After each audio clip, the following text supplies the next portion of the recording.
candle yan.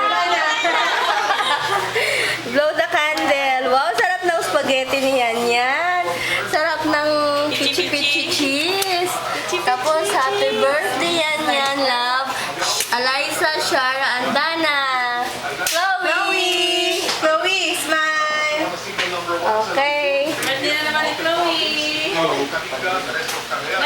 ka na yan. Sa Metro Manila, bahagi ng Luzon na nasa kanta ni Tundoy, asahan natin ang magandang panahon ay paminsan-minsan ulan. Bukas, maulang at malaki ang posibilidad ng ulan sa Visayas. Ay, bigyan niyo yung gift niyo kay yan, Dana. Sige, okay na. Dana! At Ted, kagaya ng sinabi, Igat mo yung gift mo. Bigay mo kay yan. Oh. Oh, sige. Oh, blow muna. Tapos ibigay niyo yung gift niyo. Tatlo kayo. Sige na yan. Blow mo na. Dapat may picture